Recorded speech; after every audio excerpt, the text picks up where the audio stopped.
I can't stand the cold. My body aches. I woke up from the chills and intense pain in my joints. A stark white square room. Where am I? There's an IV tube extending from my arm. It looks like a hospital. Someone is looking down at me with concern. Catherine, are you okay? I found you collapsed at home, so I called an ambulance. When I squint, I can see that it's my mother. Hearing her voice, I feel relieved. Mom, thank you. You saved me. As I respond, my mother presses her fingers to the corners of her eyes. It seems I've worried her a lot. My 4-year-old daughter is tightly holding my hand. Poor thing. Her eyes are filled with tears. How did things come to this? I remember the hellish days. I'm Catherine, a 35-year-old stay-at-home mom. My husband Bob and I got married after dating at work. Initially, it was just the two of us living together. And a year later, our daughter Anna was born, and we were happy. But then, my mother-in-law fell ill and needed care, so we were asked to move in with Bob's family. My mother-in-law was kind, and I got along well with her.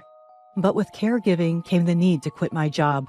As I hesitated, Bob pleaded with me, promising to help and involve his sister who lived alone in a nearby apartment. So I agreed, feeling it was impossible to abandon my mother-in-law. I quit my job to take care of her. I lent her my shoulder when she needed to go to the bathroom, walked slowly while supporting her body, and made porridge, soft-cooked dishes, and fruit juice for her when her appetite waned. I wiped her body with warm towels. To keep her spirits up, I carried Anna on my back and took my mother-in-law out for walks in her wheelchair, trying to make her life as comfortable as possible. It was hard to watch my mother-in-law's health deteriorate as she battled her illness. Bob, who had said he would help with caregiving, seemed to have no intention of doing so and left everything to me. His sister Rachel didn't even show her face. I felt deceived, but I had already quit my job, and I couldn't just leave my mother-in-law as she was. So I just endured the situation. Catherine, thank you. You're treating me better than my own daughter. I really appreciate it. My mother-in-law, a person of good character, repeatedly expressed her gratitude to me. About 6 months into this lifestyle, Rachel, who was working at a company, suddenly announced that she would move in with us. I'm worried about Mom, so I'll live here and take care of her too, she said. I thought it would be helpful if Rachel assisted, as I also had to care for young Anna. But that was naive of me. Mom, how are you feeling? Rachel would ask my mother-in-law, but she didn't actually help with her care. Preparing meals, doing laundry, cleaning, and even taking care of Rachel's share of the housework on top of my already busy schedule made my life even more hectic. Rachel didn't help with my mother-in-law's care, meal preparation, dishwashing, laundry, or cleaning. She seemed to think of me as nothing more than a convenient maid. And on top of that, she would criticize me, saying things like, Catherine, you need to give Mom more nutritious food. She won't get better eating soft food like this. My mother-in-law's body was weak, and she could only tolerate soft food. I wanted her to get some nutrition, so I served tenderly cooked meat and vegetables. Only those who take care of her would understand that. In my mind, I tell my sister-in-law Rachel to try making it herself just once. I held back from actually saying it because it would lead to a fight. That only made Rachel more arrogant. The child's crying is so annoying. I can't get a good night's sleep. Can't you make her stop? You're a failure as a mother. She complains to me every day. My daughter Anna has sensitive skin and is prone to rashes, so she sometimes cries at night due to the itchiness. I apply the medicine prescribed by the doctor, but it doesn't seem to work very well. Eventually, even my husband started saying, Aren't you going to prepare some snacks for my drinks? Rachel and I work outside, so you can relax at home. How about showing some gratitude? His sister Rachel is much younger, and he's always been indulgent with her. I thought he was a bit of a siscon, but Rachel doesn't contribute anything to the household expenses, living off of us for food and utilities. So his argument doesn't make sense. Rachel works as an employee, but brand name bags and clothes are delivered to her every day. I doubt she can afford all of that with her income alone, and I wonder how she's doing it. If she has that much money, I wish she would contribute to the food expenses. But I guess she's living with us to save on rent, utilities, and food costs. My husband talks big, but he only puts $500 into the household budget and uses the rest for his personal spending. My mother-in-law gives us $500 from her pension, so we manage somehow, but we have to be very frugal. When I tell my husband about the situation, "You're just bad at managing money. Don't nag me about it. If you don't like it, leave," he yells at me. Only my mother-in-law, who hears the terrible words my husband throws at me, defends me. "Catherine is taking care of me every day and being so kind. That's a terrible way to speak to her." But my husband, "The patient should just accept the care quietly. Don't butt into our marital issues," he replied. I thought about going back to my parents' house, but I couldn't leave my mother-in-law behind. I couldn't imagine my husband or Rachel providing any care. Also, my father passed away early, so I grew up in a single-parent household with my mother. I didn't want to disappoint my mother, who was happy about my marriage. 3 years after I started taking care of my mother-in-law, she passed away peacefully, leaving me with the words, "Thank you." In addition to mourning her loss, the verbal abuse from my husband and Rachel continued. The household budget was now just the $500 my husband provided. But when I asked him for more, "It's your poor money management," he would only yell. I had to use the money I saved when I was working to make up for the shortfall. I had set aside the money for Anna's future education. But looking back, I was barely holding myself together at the time. So when my husband and Rachel blamed me, I felt like I was in the wrong and became more submissive. My husband would say, "You're useless at everything." And Rachel would add, "That's right. You can't even do housework properly, which was your only redeeming quality. There's no point in you being alive." To that, all I could say was, "I'm sorry. I'll be more careful from now on." Only my 4-year-old Anna stood up for me. "Mommy isn't useless. Don't say such terrible things." She started standing in front of me, spreading her arms as if to protect me. I think I was living solely for Anna, trying to stay strong for her. But I lost my appetite and kept losing weight. One day, I felt sluggish, shivering, and woke up. Couldn't get up, but had to make breakfast. Took my temperature. 104 degrees Fahrenheit? No way, must be a mistake. Checked again. 104.8 degrees Fahrenheit. It was correct. I heard Bob yelling, "Are you still in bed? What about breakfast?" When I told him I had a fever, he said, "Don't use your fever as an excuse. Hurry up and make food," and dragged me out of bed by my hair. I could hear Rachel's footsteps approaching. "Hey, my blouse isn't ironed. What are you doing?" I desperately got up, made breakfast, and ironed the blouse. "Look at that miserable face so early in the morning." "Seriously, you're so useless." The two of them left for work, slamming the door behind them. "Mommy, are you okay?" Anna came to me, looking worried. "I'm fine, sweetie. You must be hungry, right?" I fed Anna some bread, took her to daycare, and came back home, collapsing on the sofa. I fell asleep right away. I woke up coughing violently. Before I knew it, it was evening. In a panic, I went to pick up Anna from daycare, and she was waiting there all alone. The teacher in charge said, "I was just about to call you since you were late. You don't look well. Are you okay?" But I couldn't afford to be pampered. I took Anna home and hurriedly prepared dinner. I couldn't go shopping, so I made do with what I had. When Bob and Rachel came home, they started yelling, "What is this disgusting-looking food? Is this what I get after working hard all day?" "It looks like pig slop. The mushy appearance is just like it." "I can't eat this." With that, Bob threw the food into the trash. "It's not fair. I wasn't feeling well, but I tried my best to make it."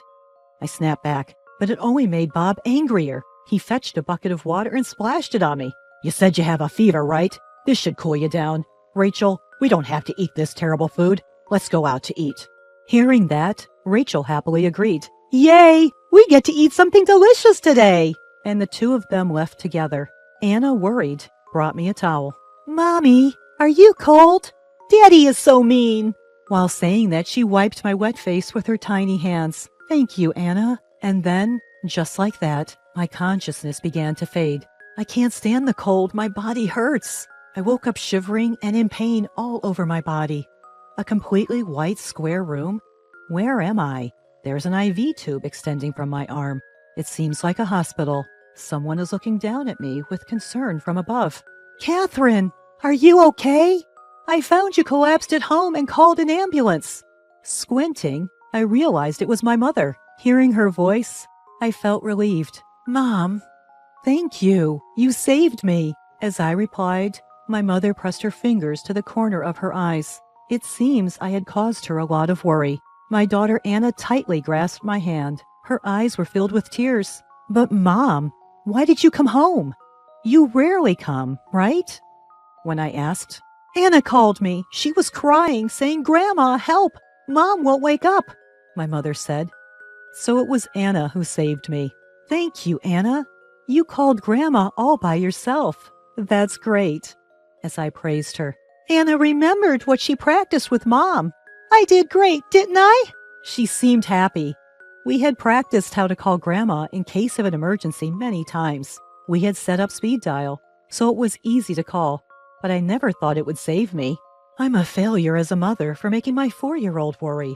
I must become stronger for her, I vowed in my heart. Still, why did you endure until you got pneumonia? You were soaking wet, too, my mother asked, and I decided to tell her everything. As I finished speaking, my mother's face trembled with anger. Her lips tightly pressed together. Catherine, don't give up. Let's think carefully about what to do next and make them realize. The next day, Bob barged into my hospital room. Hey, Catherine, what's the meaning of calling the company? Just because of a fever? I answered calmly. You left me drenched after pouring water on me when I had a fever of 104 degrees Fahrenheit, didn't you? I just reported that to the company. What? Are you out of your mind because of the fever? What's with the attitude? Bob's expression became even more menacing, but I won't back down.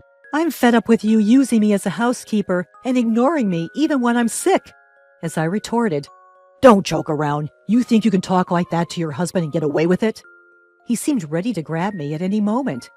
You always talk to my precious daughter like that, don't you? My mother spoke up from behind. Ah, mother-in-law, you're here. No, it's just a regular marital quarrel.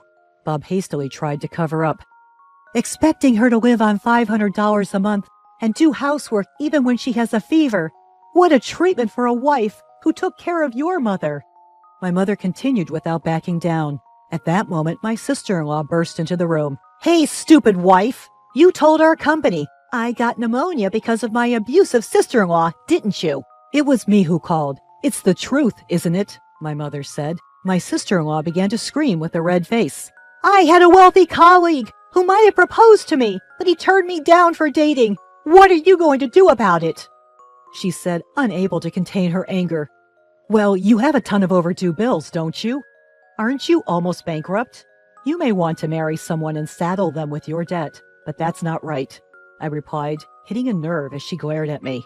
You better be prepared since it's your fault that Rachel and I were humiliated at work. I used to be intimidated by such remarks, but now I could calmly look at Bob and argue back. I intend to divorce you. I don't need to prepare for anything since we're cutting ties, I told him. Bob's face turned red, and his fists trembled with anger. Seeing his reaction, my mother sternly said, I'll take in my daughter and granddaughter. I'll demand proper compensation for the pain you've caused my daughter, as well as child support for Anna. I can't believe I didn't realize you're such a terrible man. You old hag. If you show weakness, you'll just take advantage of it. I'll make you suffer, Bob shouted, raising his fist to threaten my mother. At that moment, someone from behind said, That's quite an aggressive way to talk. Bob's face paled as he saw who it was. Mr. President, what brings you here? The one who appeared was the president of the company where Bob and I used to work. Actually, he was a close friend of my late father, and he reached out to me when my father passed away, helping me out in various ways since then. When I consulted him about Bob, he immediately stepped in. I heard everything you said to your wife and mother-in-law in the hallway. I'm disappointed in you. I'll reconsider how you're treated at the company from now on. You should be the one to prepare yourself. What? Bob dropped his shoulders and hung his head. After that, Bob and I divorced, and I was able to cut ties with my sister-in-law, who treated me like a maid. I was glad to receive a $30,000 settlement and a $100,000 lump sum child support payment. Bob had only given me a small amount of living expenses, so he had saved up some money. But now he had to give it all to me. 6 months later, Bob contacted me, asking to reconcile, but I firmly refused.